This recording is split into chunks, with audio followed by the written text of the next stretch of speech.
اگر آپ نے کامیابی کی پروڈکٹ حاصل کرنی ہے تو اس کے عوض میں آپ کو بھی کچھ دینا پڑے گا. صحیح. اب وہ کیا دینا پڑے گا؟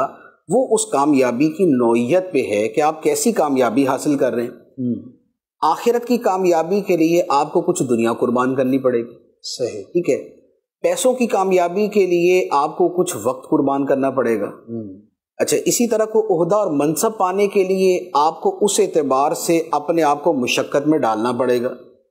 تو انسان جسمانی، ذہنی، مالی، معاشرتی، خاندانی، اس طرح کی بہت سی قربانیاں دیتا ہے، یہ قیمت ادا کرتا ہے تو اسے اس کے بدلے میں کامیابی ملتی ہے. اسے اگر ہم بہت آسان الفاظ میں سمجھنا چاہیں تو آپ یوں کہہ لیں کہ ایک شخص اپنے خاندان کے مالی حالات اچھے کرنے کے لیے کسی دوسرے ملک چلا جاتا ہے.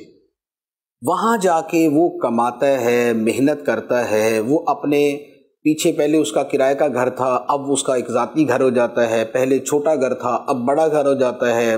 پہلے گھر میں بچوں کی شادی کے مسائل تھے، اب ان کی جو ہے وہ شادی کے اسباب پیدا ہو جاتے ہیں. پہلے گھر میں جو ہے وہ سواری نہیں تھی، اب اس میں کار بھی آ جاتی ہے. پہلے ہلکے علاقے میں گھر تھا، بہت پوش ایریا کے اندر گھر آ جاتا ہے. یہ ساری چیزیں یہ اس کا اصل مقصد تھا جس کے لیے اس نے اپنے آپ کو اپنے وطن چھوڑنے پر مجبور کیا. صحیح. ٹریول کیا. اب یہ ساری کامیابی تو اسے مل گئی، اسے اچھا گھر بھی مل گیا، اچھی سواری بھی مل گئی، اس کے بچوں کو اچھی تعلیم بھی مل گئی، اس کی شادی کا انتظام بھی ہو گیا.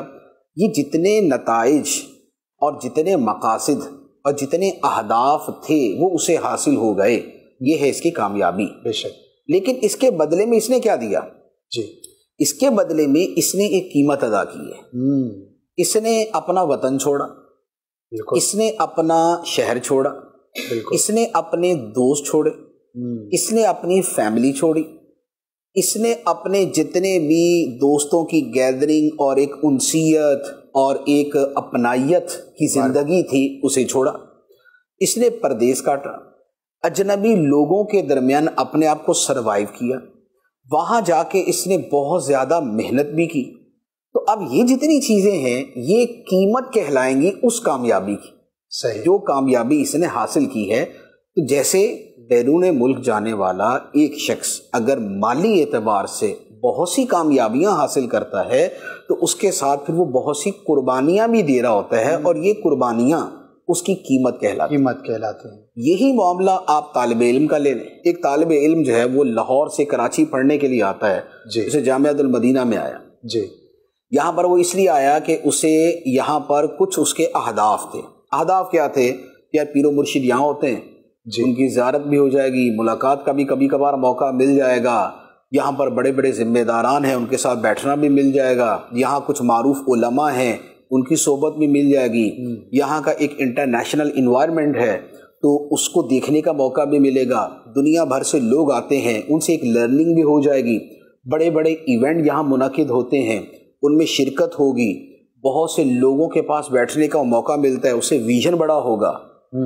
یہ ہے وہ تمام چیزیں جن کو اہداف بنا کر اور جنہیں اپنے مقاصد بنا کے ایک طالب علم اتنی دور سے آتا ہے. جو آتا ہے، ورنہ ضروری نہیں کہ ایسا ہی ہے، لیکن جو آتا ہے. لیکن جو آیا اس آنے والے نے بھی اپنے بہن بھائی چھوڑے، اپنے ماں باپ چھوڑے، اپنا شہر چھوڑا، اپنا وہاں کا جس موسم سے، جس ویدر سے، جس انوائرمنٹ سے وہ مانوس تھا اس نے وہ چھوڑا. بالکل. یہاں ہو سکتا ہے کراچی کا پانی اسے ہضم نہ ہو. بالکل. جیسے بہت سارے لوگوں کو یہاں کا پانی نا وہ سیٹ نہیں بیٹھتا. تو اب یہ کیا ہے، یہ جتنی کچھ اس چیزیں اس نے چھوڑی ہیں یہ قیمت ہے، اور جتنی پائی ہیں یہ کامیابی ہے. تو جو ہم پاتے ہیں وہ کامیابی ہوتی ہے، اور جو ہم اس کے لیے چھوڑتے ہیں اور قربان کرتے ہیں وہ اس کی قیمت ہوتی ہے. صحیح. تو اب جیسی کامیابی پھر اس کی ویسی قیمت ادا کریں. ماشاء اللہ.